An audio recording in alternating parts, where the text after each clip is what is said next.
Mais en fait, ma question, c'était, tu sais, à l'époque du prophète sallam, Ouais. quand il était encore vivant, Bon, c'est la Mohammed. quand il a fait Mecca, Hein. euh, et donc il est revenu à Médine, c'est ça, pendant 3 ans, je crois. Et Non, après, 3 ans avant, ensuite, 3 ans avant sa mort. 3 ans avant sa mort, il est revenu à Médine. Ouais. Et, et, et ce que je voulais savoir, donc ils sont devenus bien musulmans, les Quraysh, Non, ah, ils n'étaient non, pas musulmans? non. Ah, d'accord. Il leur a dit, Et, ils lui ont dit quand il a fait la prise de la Mecque, il rentrait avec ouais, 10 000, il rentrait avec 10 000 compagnons à la Mecque. Et parce que ce qu'il faut savoir, c'est que c'est très important l'historicité, l'histoire. Euh,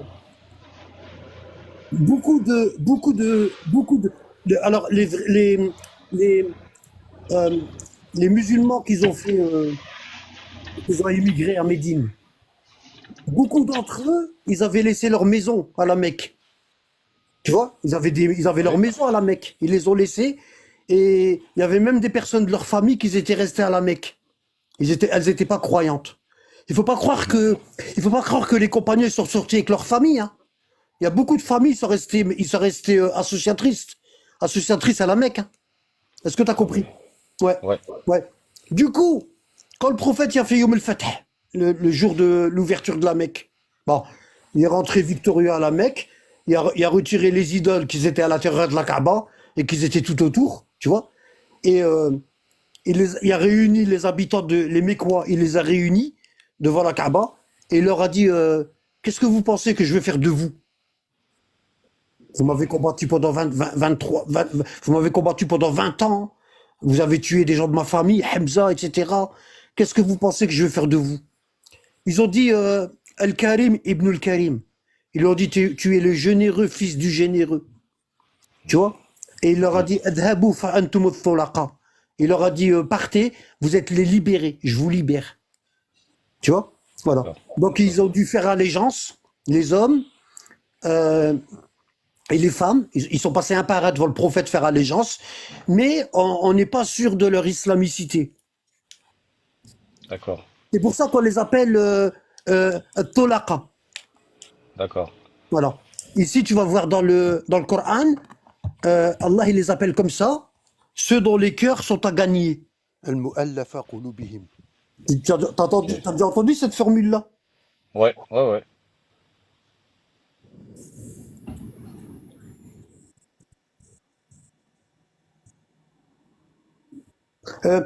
On appelle ça le mu'allafa qulubuhum. C'est vrai. Ouais, Je ouais. cherche un verset. Alors, c'est bien la question que tu poses. C'est une question très importante et c'est la première fois qu'on me la pose. Ben, moi, je me suis toujours posé cette question parce que vu qu'il était retourné à la Mecque, vu qu'il était retourné à Médine, je me suis dit, mais c'est qui dirige là-bas la prière? C'est qui se, qui, on va dire, comment on dit, qui se rassure qu'ils sont bien musulmans, qu'ils sont bien restés musulmans, tout ça, tu vois? Est-ce que le Rasoul sallallahu alayhi wa sallam, il a laissé un de ses compagnons là-bas ou est-ce qu'il a laissé une personne de confiance pour un peu, tu vois, pour qu'il soit ses yeux là-bas, tu vois, entre guillemets. Je me suis toujours posé cette question-là, subhanallah.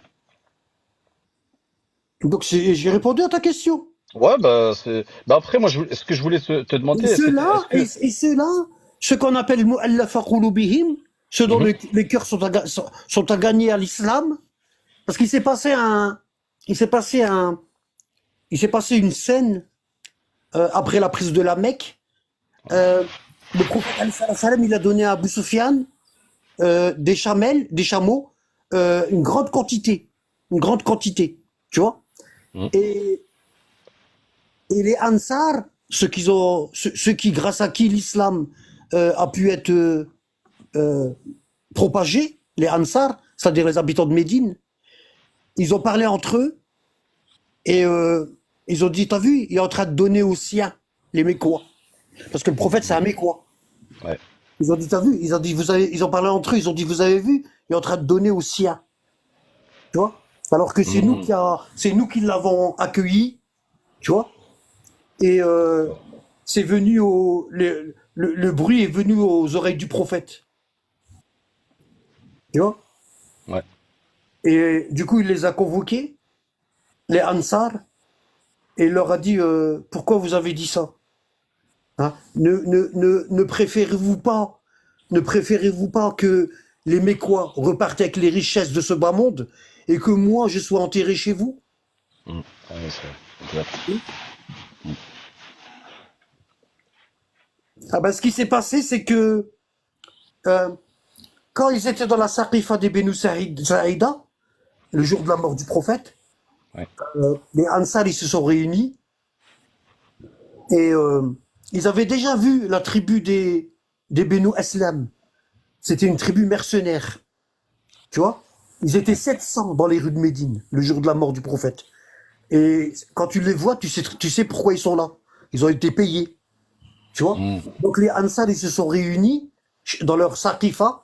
Saqifa, c'est un genre de carport, tu vois. C'est un toit avec des piliers, mais il n'y a pas de mur. Il n'y a pas de mur.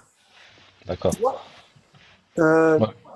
ils se sont réunis là et ils ont dit si bien, ils nous permettront jamais d'élire Ali. Voilà. Et si bien, on ne pourra pas élire Ali, parce que le temps qu'il lave le corps du prophète et tout, ce sera trop tard. Il faut élire quelqu'un tout de suite, d'entre nous, parmi les Ansar. Tu vois. Et comme Abu Bakr et Omar et tout, ils avaient des, comment on appelle ça? Des indiques, tu vois. Ouais. Partout, ils infiltrés. Ils sont venus voir Omar, ils lui ont dit les Ansar, ils sont en train de désigner quelqu'un. Ils sont en train de désigner quelqu'un des leurs. Et là, Omar, il tire Abu Bakr, il lui dit viens avec moi. Et ils sont partis à trois. Abu Ubaïda, Ibn al-Jarrah, Abu Bakr et Omar. Ils sont partis chez les Ansar. Il y a eu de la dispute. Bon. Dans la tribu des Ansar, il y avait les Haus et les Khajraz. Ils étaient pas. Les Khajraz, ils aimaient pas trop les Haus avant l'islam. Tu vois, l'islam, Ouais. il a uni leur cœur, mais l'animosité, elle est restée. Ils étaient tout le temps en guerre. Tu vois, avant l'islam. D'accord. Ouais. Et, Et j'avais, tu sais. Ouais. cette animosité-là, elle est restée. Tu vois? Et Ouais. Saad ibn Ubada, attends. Bon. Saad ibn Ubada, ouais, voilà. Bon. La tribu des Khajraj, elle était moins nombreuse que la tribu des Haus. Et les Haus, ils étaient un petit peu amis avec les Quraysh. D'accord? Mm. D'accord. D'accord? Bon. Euh, il y allait avoir des échauffourées. Il y a eu des échauffourées. Ils ont sorti leurs épées et tout. Et Abou Bakr il a pris la parole. Omar, il dit, j'avais préparé un discours. Tu vois? Kifesh, t'es en train les savants pseudo-sunnites, ils nous disent que c'est venu comme ça. Et Omar, il dit, j'avais préparé un discours. Tu l'as préparé sur la route? En 5 minutes, t'as préparé le discours? Ou c'était déjà un coup qui était déjà prévu à l'avance? Parce que pour Ouais. préparer un discours, hein, il faut du temps. Subhanallah. Tu vas pas me dire que pendant que tu marchais, tu vas pas me dire que de la mosquée du prophète jusqu'à la Saqifa des Benu Saïda, hein, il y a à peu près 2 kilomètres, même pas. Hein, tu as préparé le discours pendant que tu marchais. Hein, et Omar, il dit, j'avais préparé un discours. Ça veut dire, avant la mort du prophète, tu avais déjà préparé ton coup. Ouais. Tu vois? C'est vrai. Et il dit, j'allais prendre la parole, et Abou Bakr m'a pris par la main, il m'a dit, ne te brusque pas. Et il a commencé à parler. Et Omar, il dit, par Allah, il a dit tout ce que je voulais dire, mais en mieux. Tu vois? Ouais. Ouais. Alors, qu'est-ce qu'il leur a dit? Euh, il leur a dit, vous pouvez pas être calife, parce que vous n'êtes pas de Quraysh. Le prophète Mohammed, il est de Quraysh. Euh, et il leur a dit, le prophète, il a dit, Omara min Quraysh. Les califes, ils doivent être de Quraysh. Hein? Et vous pouvez Ouais. pas être. Il a dit parce que les Arabes, ils vous suivront jamais. Parce que nous les Quraysh, on est le cœur des tribus arabes. Tu vois? Ils vous suivront jamais. Tu vois? Donc, il leur a dit, Nahnu al-Umara wa antum al-Wuzara. Ça veut dire quoi? Ça veut dire, nous, les Quraysh, on sera les califes, et vous, vous serez les gouverneurs. Tu vois? Et quand il a dit ça, toute la tribu des Haus, elle s'est mise du côté de Abu Bakr et Omar. Ah ouais. Tu Hmm. vois? Tu vois? Elle s'est mise de la... Ouais. Quand il y a eu ça, quand la tribu des Haus, elle s'est mise du côté de Omar et d'Abu Bakr, ben ça y est, c'était gagné. C'était fini. C'était gagné. Et qu'est-ce qui s'est passé? Quand Abu Bakr il est devenu calife, il a donné aucune place de gouvernance à aucun Ansar. Quand ils sont partis vers Ali, il leur a dit, le prophète, il vous l'avait dit, il vous a prévenu. Hein. Il vous a prévenu. Et c'est comme ça que,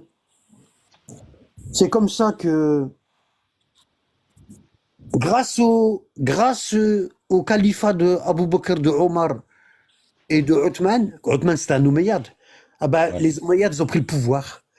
Les Tolaqa, ce qu'on appelle Tolaqa, ceux qui ont été libérés le jour de la prise de la Mecque, hein, ça veut dire des musulmans qui connaissaient rien à l'islam, rien, mais alors rien, tu vois, hein. Ça se trouve, une grande majorité d'entre eux, ils n'étaient même pas musulmans. Ben, ils se sont retrouvés au pouvoir. Ils se sont retrouvés Ah à la ouais. tête, ils se sont retrouvés à la tête de ceux qui ont fait les batailles de Badr, les batailles de Uhud, les anciens compagnons. Ils se sont retrouvés à leur tête. Incroyable. Ouais. Et il y avait le rêve que le prophète il a dit, il a fait chez Salama, son épouse. Il s'est réveillé, il a dit Mali ara benu Umayya yanzu ala minbari kal qirdata. Il a dit j'ai vu les Omeyyades. Tu vois le minbar, la chair dans la Ouais. mosquée, ça représente le pouvoir, l'autorité. Tu Ouais. vois? Et ce pouvoir-là, cette autorité-là, tu l'as d'Allah. Quand tu montes sur le truc, c'est que toute personne qui monte sur le minbar pour faire le discours, il sait que ce pouvoir-là, il l'a eu par Allah. Donc il doit faire attention à ce qu'il dit. Tu vois? Parce Ouais. que tu es monté sur le minbar. Et c'est pour ça que le prophète il a dit وَمَنْ كَذَبَ عَلَيَّ مُتَعَمِّدًا فَلْيَتَبَوَّأْ مَقْعَدَهُ مِنَ النَّارِ. Celui qui ment sur moi en toute connaissance de cause, il prépare son maq'ad, al-maq'ad. Il prépare la chair où il va s'asseoir dans le feu. Il y aura des mimbars de feu en enfer. Hmm. Tu vois, des chairs de feu. Et il Ouais. s'assiera. Et Allah il lui dira, vas-y, parle comme tu es en train comme tu es en train de parler sur terre. Fais un discours, vas-y, dans le feu. Tu vois? Ouais. Et grâce à Abu Bakr et Omar, les Omeyyades, les ennemis du prophète, ceux qui ont vu en rêve l'arbre maudit dans le Coran, les Tolaqa, parce que les Omeyyades sont tous rentrés dans l'islam en dernier, ce qu'on dit, parce qu'on ne peut pas savoir. Un hypocrite, tu sais, il n'y a qu'Allah qui sait ce qu'il y a dans le cœur. Tu vois? Nous, on peut pas. On peut pas savoir. Pourquoi? Parce que les noms qui étaient dans le Coran, ils ont été retirés. Tu vois? Mais Ouais. grâce à la biographie de certains personnages, on sait ce qu'ils valent. Et on sait qu'ils étaient hypocrites. Grâce à la biographie. Tu vois? Et on a des noms. Les imams des descendants du prophète, ils nous ont donné des noms dans les hadiths. Tu vois? Et parce qu'il y avait deux catégories d'hypocrites à Médine. Il y avait les hypocrites proches et il y avait les hypocrites éloignés. Tu vois? Tu connais la différence entre les deux? Bah non. Les hypocrites proches, c'est ceux qui se rapprochaient du prophète parce qu'ils voulaient le pouvoir. Et les hypocrites éloignés, c'est ceux qui avaient des doutes dans l'islam. Tu vois? Alladina hum fi qulubihim marada. Allah il dit, il les appelle comme ça, ceux qui ont une maladie dans le cœur. Tu vois? Ils doutent. Le doute, ils ont le doute. Tu vois? Ceux-là, c'était des hypocrites éloignés. Les plus dangereux, ceux qu'Allah il parle dans la sourate Al-Munafiqin, la sourate des hypocrites, bah, c'est ceux qui sont proches. Tu vois? Allah il dit dans le verset, il dit au prophète, il dit au prophète ça, il lui dit, regarde ce qu'il lui dit. Il lui dit ça, ici, la 63. Il dit, sur la 63, verset 1, quand les hypocrites viennent à toi, ils disent, nous attestons que tu es certes le messager d'Allah, Allah sait que tu es vraiment son messager, et Allah atteste que les hypocrites sont assurément des menteurs. Ils prennent leur serment pour bouclier et obstruent le chemin d'Allah. Quelle mauvaise chose ce qu'ils faisaient. C'est parce qu'en vérité, ils ont cru au début, puis ils ont rejeté la foi. Donc ils sont devenus hypocrites. Leurs cœurs ont donc été scellés, hein, de sorte qu'ils ne comprennent rien. Ils reviendront jamais à la foi. Ils vont mourir hypocrites. Et Allah, il dit ici, quand tu les vois, leur corps t'émerveille. Et s'ils parlent, tu écoutes leurs paroles. Ils sont comme des bûches appuyées contre les murs. Tu vois? Ils sont comme des bûches appuyées contre le mur. Ça veut dire ils sont toujours autour du prophète. Tout le temps. Tout le temps. Tu vois? Ils sont tout le temps autour du prophète. Pour pas en rater une miette. Tu vois? Toujours en train de le coller, quoi. Ouais, tout le temps. Bah, ils leur ont même donné leur fille en mariage. Ouais, ouais, tu m'étonnes. Ouais. Et si tu regardes leur fille, Abu Bakr il a donné Aïcha, Omar il a donné Hafsa, et Abu Sufyan il a donné Habiba, la sœur de Muawiyah, en mariage. Ah ouais. Voilà. Hein? Et c'était les meilleurs indiques, ces trois femmes-là. Les indiques, En c'est fait, vrai, c'est voilà. comme si, en fait, c'est comme si les trois hypocrites-là, ils ont posé des micros chez le prophète. Tu vois, comme Ouais, la c'était fille, ses comme yeux. elle fait la C'était fille. leurs yeux, quoi. Hein? C'était leurs yeux, quoi. Ouais, c'est leurs yeux. Ils leur disaient tout. Tu vois? Et du coup, quand Abou Bakr a pris le pouvoir, aucun Ansar il y a eu, aucun Ansar il y a eu le pouvoir. Aucun. Aucun Ansar il y a eu le pouvoir.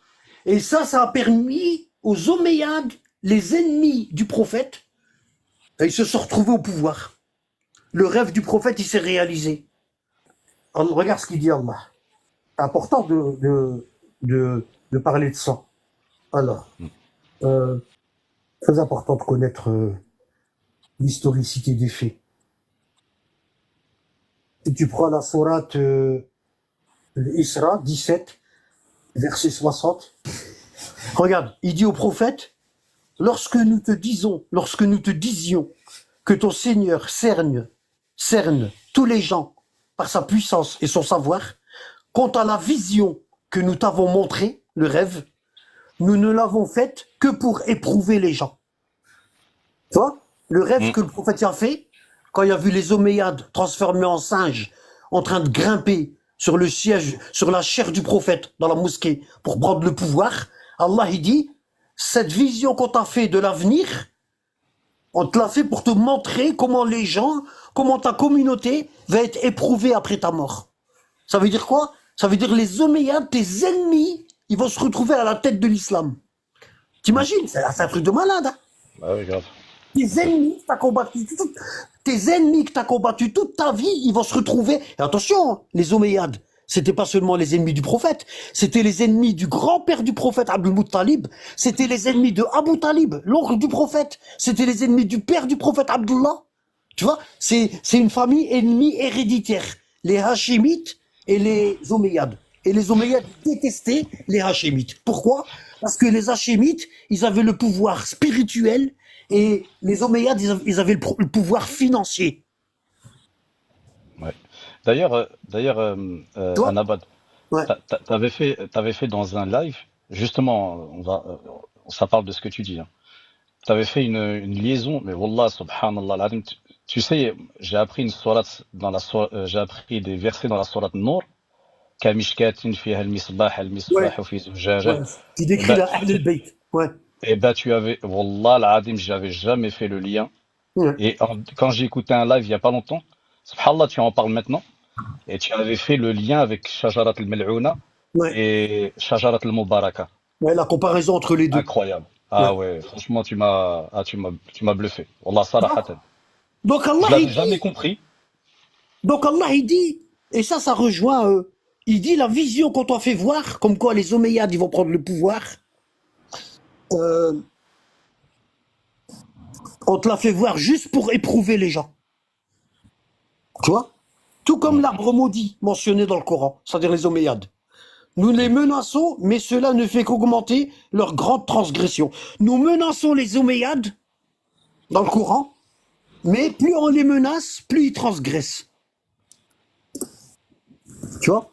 Du coup, les Ansar, ils ont payé le prix cher de leur trahison. Pourquoi? Parce que il y a eu, à l'époque des Omeyyades, à l'époque de Marwan, parce que Marwan il s'est retrouvé calife, subhanallah, hein, Louazar ibn Louazar, le lézard, fils du lézard. Le prophète, il l'a appelé comme ça. Il a été exclu de Médine et de la Mecque. Allah, Marwan et le Hakam ibn al-Hakam, son père, ils ont été expulsés de la Mecque et de Médine. Ils avaient interdiction d'y entrer. Et le prophète, il l'a appelé Louazar ibn Louazar, le lézard, fils du lézard. Pourquoi? Parce que le lézard, il vit dans des... Le lézard, il aime bien la chaleur. Tu vois? Et il y avait le lézard qui a soufflé dans le feu d'Abraham pour l'activer. Tu vois? Ah. Et Loisir ibn Loisir, ça veut dire à chaque fois qu'il y a une trahison ou qu'il y a de l'hypocrisie qui tourne dans le coin, Marwan il est toujours dans l'affaire. Tu vois, il est toujours dans l'affaire. Tu vois. Et c'est à cause de lui que Othman a été tué. Parce que Othman il avait 90 ans et Marwan il avait le tampon du calife. Il écrivait des lettres et puis il les scellait avec le tampon, avec la bague de Othman. Ça veut dire que c'est lui qui décidait. En fait, à l'époque de Othman, quand il a commencé à vieillir, parce que Othman il a gouverné 13 ans, quand Othman il a commencé à vieillir, ben c'est Marwan carrément qui faisait les lettres. Ah ouais. Ah ouais. Et les Ansar, les habitants de Médine, ils l'ont payé très cher. Pourquoi? Parce que les Omeyyades, ils ont régné au moins 100 ans. C'est énorme. Les ennemis du prophète. Alors imagine-toi l'islam, comment il est devenu. L'islam pseudo-sunnite. Ce qu'on a là aujourd'hui, les 90% de musulmans, là, 85, hein, 90% qui se disaient sunnites, alors que moi je les appelle les pseudo-sunnites, bah, leur islam, c'est l'islam des Omeyyades. Bah Tu oui. vois? Bah oui. Ils ont dit Hala, les Omeyyades. Ils ont dit Hala, c'est magnifique. Avant, on voulait dominer les gens, on n'avait pas de livre, on n'avait pas de jurisprudence, et Mohammed nous l'a ramené sur un plateau. Tu as compris? Ouais. Hein? Avant, quand on arnaquait les gens, on leur disait les Omeyyades vous arnaquent. Et maintenant, quand on va arnaquer les gens, on va leur dire Allah vous arnaque. Ouais, ils ont le pouvoir pécunier et le Sinon, pouvoir. vous allez en enfer. Sinon, vous allez en enfer. Ouais. Tu vois? Alors, c'était magnifique. Parce que, avant, quand les Omeyyades, ils faisaient des règles pour riba, pour s'enrichir et tout. Et les Banu Hachim, ils les empêchaient de s'enrichir rapidement. Ben, les gens, ils adhéraient pas, tu vois. Et maintenant, tout le monde y adhère. Pourquoi? Parce que les Omeyyades, quand ils veulent faire une loi liberticide pour arnaquer les gens, la population, ben, ils appellent Abu Huraira, ils appellent Anas ibn Malik, hein, et ils leur disent, fais-moi un hadith. Tu m'écris dans le hadith que le prophète il a dit ça et tout, tac. Hein, le vendredi, quand je fais l'appel à la prière, je dis Anas, viens ici, Abu Huraira, venez ici. Qu'est-ce que vous avez entendu le prophète dire? On a entendu le prophète dire ça, ça, ça, ça. Vous avez compris? C'est pas moi c'est pas moi qui est en train de vous prendre cet impôt-là. Cet impôt-là, il vient d'Allah. C'est Allah qui l'a dit. Et le calife, il a le droit de vie ou de mort sur ses administrés. Parce qu'ils ont... Et ça, c'est les... Et ce qui est malheureux, ce qui est magnifique, c'est que les familles royales de Jordanie, du Maroc et d'Arabie Saoudite et des Émirats, ben, ils ont repris la même idéologie omeyyade. Ah oui, parce que ça fonctionne. Ouais, ça marche. Bah oui. Ah oui, ça En fait. marche. Wallah, ça marche. Hein? Ben, tu sais qu'ils ont demandé à des Saoudiens, est-ce que si Mohamed Salman détruit la tombe du prophète, est-ce que vous allez le suivre? Ils ont dit oui. Wallah l'adé. Ah ouais, j'ai vu ça aussi. Wallah, ils ont dit oui. Incroyable. Mais non, c'est pas vrai.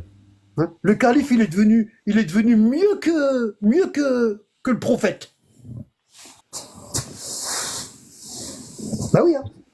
C'est Tu vois? qui a dit qu'il le suit? Et tu vois même que les califes, Abu Bakr, Omar, Othman, après la mort du prophète, ils ont eu des pouvoirs divins. Ah oui, hein. On a vu que le prophète, il sait pas lire, qu'il se fait pipi et caca sur lui, il boule le fils de Bala, il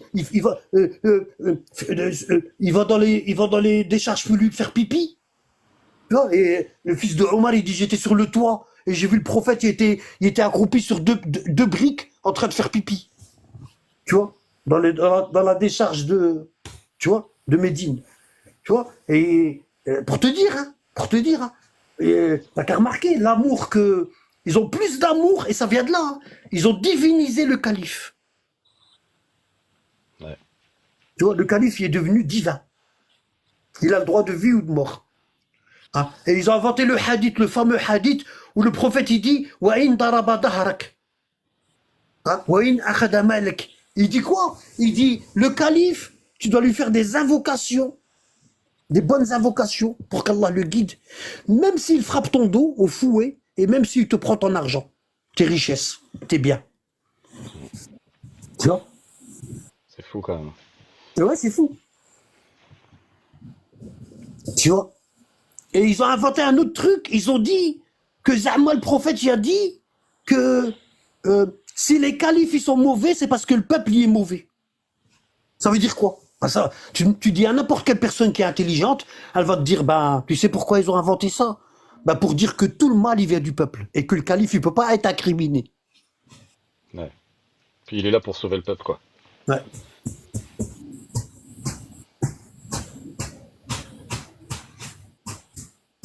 Tu vois?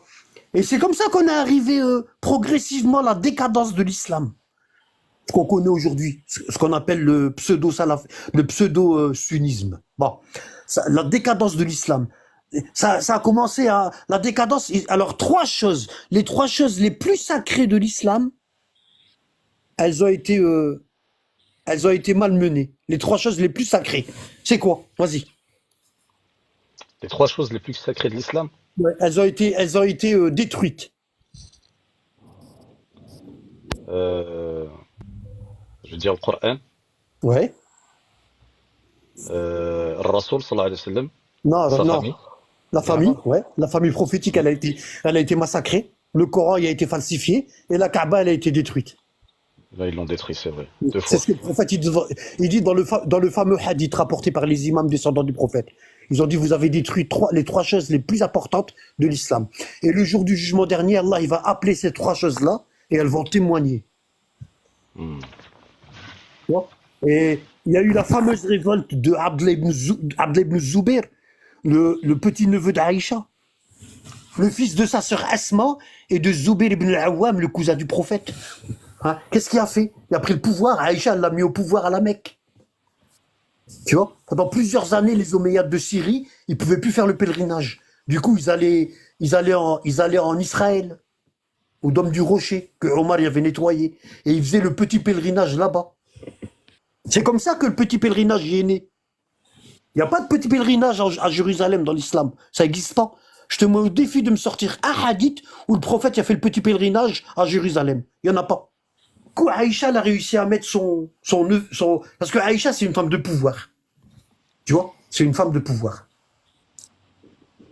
Et comme les femmes ne peuvent pas avoir le pouvoir dans l'islam, eh ben, il faut qu'elle mette quelqu'un de sa famille. Son père, hein, ou son cousin Talha, Ibn Ubaydillah, ou, euh, euh, ou son beau-frère Zubair. Au début, Zubair, quand le prophète est mort, au début, Zubair il était avec Ali. Il était dans la maison de Fatima. Il est sorti avec l'épée. Tu vois, il a trébuché. Parce que Zubair, il y avait une main paralysée. Ouais. Tu sais comment il a eu, cette main paralysée? Dans une bataille, hein. À la bataille de Uhud, quand le prophète, quand les mécréants ils sont arrivés très proches du prophète. Ils étaient à 2 pas du prophète. Ah ben, il y avait Zubair ibn al-Awwam et 2 ou 3 compagnons, ils étaient autour et ils repoussaient les associateurs mécois avec leurs bras.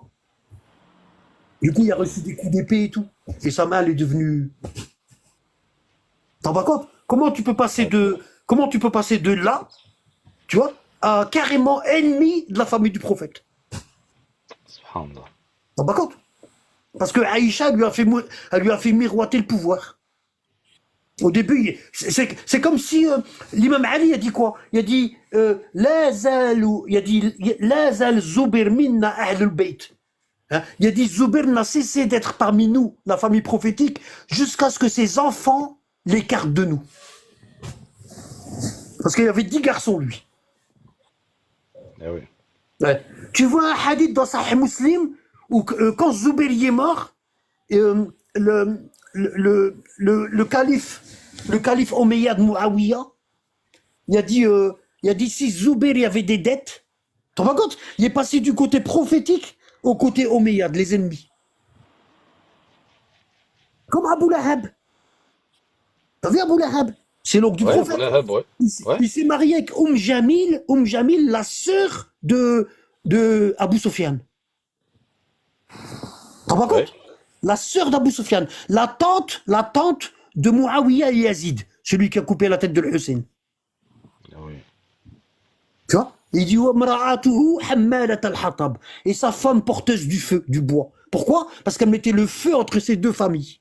Entre la famille qu'ils ont reçu le pouvoir spirituel, les Benu Hashim, et la famille qu'ils ont reçu le pouvoir matériel, les Omeyyades.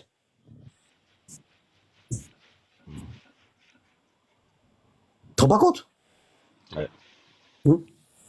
Et, et c'est comme ça qu'Abu Lahab est passé du côté de l'autre famille par rapport à sa femme. Sa femme, elle le dirigeait. Parce qu'il a tout perdu. Oui. Non. Alors qu'est-ce qu'elle a fait? Elle a essayé de mettre, elle a réussi à mettre son père grâce à Omar. Elle lui a dit si tu m'aides à mettre mon père, je te garantis que mon père il va te désigner. C'est ce que Ali a dit. Il a dit à Omar. Il a dit aujourd'hui tu es en train de traire pour Abu Bakr et demain il va te rendre l'appareil. Tu vois? Ouais. Du coup, elle a réussi à mettre son père. Hein. Ensuite, Omar, Aïcha, elle était. Omar, comment dire? Aïcha, elle était redevable à Omar.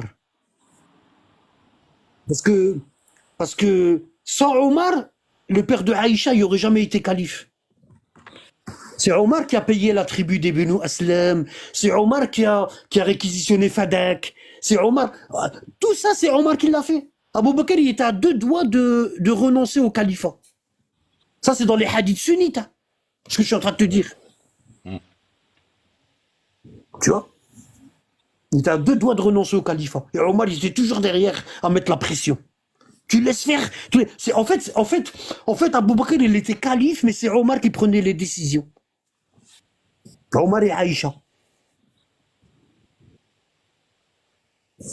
Même Abu Quhafa, le père de Abu Bakr qui était à la Mecque, quand Abu Bakr est devenu calife, il a envoyé des gens à la Mecque, il a dit allez chercher mon père et ramenez-le à Médine. On est devenu riche. Tu sais, c'est comme Tony Montana, quand il a réussi à avoir ses papiers américains, tu vois, hein, il a dit à comment ça s'appelle, à Mani, hein, tu leur dis que tu as fait du sanatorium. Tu vois, hein, tu l'as vu ça au début, quand ils sont dans le bus. Il lui a dit, non, Ah je ouais, t'ai pas ça dit de c'est. dire ça. Pourquoi tu leur as dit ça? Je t'ai dit de leur dire que tu étais dans le sanatorium. Tu vois, quand ils ont eu leur papier parce qu'ils ont tué Rebenga. Tu vois, hein, hein, ils ont tué Rebenga, ils ont eu leur papier. Hein. Qu'est-ce qu'il a fait Tony Montana? Il est parti voir sa mère. Tu vois, il rentre chez sa mère, il est parti voir Elvira. Elvira, elle était, comment dire? Elle était, comment dire? Nia. Nia en arabe on dit. Elle était pure, tu vois. Elle travaillait. Hein, c'était une fille de famille. Tu vois, c'était une Ouais. fille de famille. Et elle l'a dit, sa mère, elle lui a dit, tout ce que tu touches, tu le détruis. Elle lui a dit. Hein. Et il s'est assis comme, elle dit, tu viens dans ma maison. Hein. Tu viens dans ma maison. Il était assis comme ça, tu vois. Les pieds étalés en avant, et sur le siège. Et il lui dit, maman, ton fils, il a réussi. Et il met sa main dans sa poche comme ça. Tu vois, il met sa main dans sa poche comme ça, puis il sort une liasse de billets enroulés, puis il dit $1000. Et il pose sur la table. Hein. Elle lui dit, j'ai mon travail. Tu vois. Elle lui dit, j'ai mon travail, j'ai pas besoin de ton argent. Dégage. Et tu tournes pas autour de Elvira. Tu vois? Ah ben, quand Abou Bakr y a envoyé chercher son père à la Mecque, ils l'ont ramené à Médine, ils lui ont dit, le prophète il est mort. Et le père d'Abou Bakr, le grand-père de Aïcha, il a dit, qui est-ce qui est devenu calife? Ils lui ont dit, ton fils, Abou Bakr. Tu sais qu'il croyait pas. Bah, tu sais que c'était comme genre Tony Montana. Ton fils Abou Bakr, il a réussi. Tu vois? Tu vois? Hein? Il y avait du mal à croire parce que c'était une famille de bas de gamme. Tu vois, les gros mots, les familles qui ils ont pas été dans les meilleures écoles, tu vois. Hein? Comme ça, c'était. Là, en fait, tu sais qu'ils se sont inspirés du califat d'Abou Bakr pour faire le film de Scarface. Hein? Ouais, c'était des citoyens de seconde zone, quoi. Et du coup, elle a réussi à mettre son neveu, Abdullah ibn. C'est pour ça, Aïcha, elle a été tuée par les Omeyyades. Parce parce que les Omeyyades, ils ont déplacé le califat en Syrie, à Damas. Tu vois? Et du coup, Aïcha, elle a fait sortir la ville de Médine et la Mecque. Elle les a fait sortir du califat omeyyade et elle a mis son neveu, Abdel ibn Zubair. Donc ils lui en ont voulu. C'est là que la Kaaba elle a été démolie, tu vois. Et il y a eu Majjarat al-Harra, la boucherie de Médine. Tu vois, Hajjaj ibn Yusuf Saqafi, il a pris tous les Ansar et leurs femmes, ils ont violé 1000 femmes des Ansar, 1000 femmes des Ansar. Hein, et il y a eu des bébés qui sont nés, c'est devenu des rapporteurs de hadith, des bébés qui sont nés de ces viols-là. Hein, des grands tabi'i, hein, c'était des grands tabi'i. Hein. Il y a beaucoup de grands tabi'i qui étaient nés de ces viols-là. Tu vois, et c'est devenu des grands rapporteurs de hadith. Tu vois, chez les pseudo-sunnites. Hein. Ils ont violé 1000 femmes et ils ont tué plein de compagnons. Tu vois, et ça c'était la récompense pour avoir trahi l'imam Ali. On a appelé ça Majjarat al-Harra, la boucherie de Médine. Tu vois?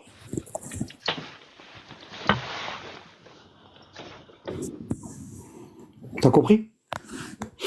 Ils ont payé le prix fort pour avoir délaissé la famille prophétique. Ouais. Et nous, on en paye les conséquences aujourd'hui.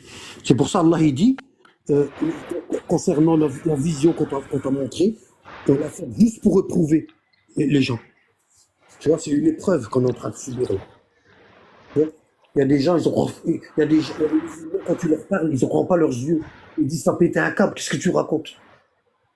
Tu vois? C'est dur à gober, ce qu'on est en train de raconter là. Pas tout le monde. Hein. Tu vois, les gens, ils sont éprouvés, regarde. Tu vois? Et ça, le verset là, il rejoint l'autre verset qui dit أحسب الناس أن يتركوا أن يقولوا آمنا وهم لا يفتنون لقد فتنا الذين من قبلهم. Les gens pensent-ils donc qu'on va les laisser dire nous avons la foi sans les éprouver? Nous avons éprouvé les gens avant eux. Hein? C'est comme il y en a un tout à l'heure, il m'a envoyé un message sur la vidéo que j'ai fait sur Abou No'lou. Hein? Je sais pas ce qu'il m'a dit. Il m'a dit le message, il l'a effacé, tu vois. Mais le terme, c'était à peu près ça. C'était l'imam Ali, il n'arrive pas à venger son. C'est quoi ce bruit-là que j'entends derrière là? C'est moi, اسمح لي C'est que j'arrive pas Annabad, à parce que je bouge. Je suis avec. Attends, excuse-moi. Annabad, اسمح لي parce que je vais Non, devoir te laisser. Je vais juste devoir te laisser parce que غادي ندخل للدار comme on dit. non, vas-y. Tout le monde est en train de se coucher. En tout cas, merci خويا العزيز. بارك Ouais. الله فيك. On fait comme ça. Et J'ai répondu à ta question. Inch'Allah. Hein? J'ai répondu à ta question. C'est bon? Tu m'as répondu à ma question à 1000%, et t'as même débordé. Comment t'as même débordé sur la question, j'ai même appris des nouvelles choses. Pourtant, Khoyar Al-Aziz, je te suis énormément sur YouTube. Mm. Tous tes lives, je les écoute, j'en ai écouté 90%, je crois. Mashallah. Et franchement, Allah yahafdak, Allah yinawrak, à toi et toute ta famille, Rabbi Shafik aussi. Mm. يجيب الشفاء العاجل إن شاء الله. Amen. Et Inch'Allah, on aura l'occasion de reparler, Inch'Allah. Inch'Allah, c'est la première fois qu'on parle ensemble, hein. Ouais, c'est la première fois, Khoya Aziz. Ouais, c'est la première fois, Wallah. C'est magnifique. Allah yahfadek en tout cas. Ouais. Barakallahu À fik, chaque Khoya fois que Aziz. je découvre un nouveau, je suis heureux. Bah, Khoya, moi, je t'ai découvert, pour te dire la vérité, je t'ai découvert sur une vidéo, c'était le Coran falsifié. Mm. Comment Puis moi, ça t'a fait quoi quand t'as vu ça? T'as dû te dire, waouh, il est malade, lui. Non? Non, en fait, Wallah, je vais te dire la vérité. Tu sais, moi, j'étais, comment dire, j'étais salafiste sans le savoir, Non, il y a bah bien oui, longtemps. ouais. Ça existe. Salafiste sans savoir, parce que Ouais, je ça pensais qu'il y existe. avait que ça comme religion, tu vois. Je pensais qu'il y avait que Ibn Baz, Uthaymin, et Comme toute tout la le monde. clique. Ouais. Voilà, je pensais qu'il y avait que ça. Et je m'en suis détaché un petit peu, parce que Mm. je rentrais un peu trop dans le délire et j'ai senti que c'était pas sain tout ça.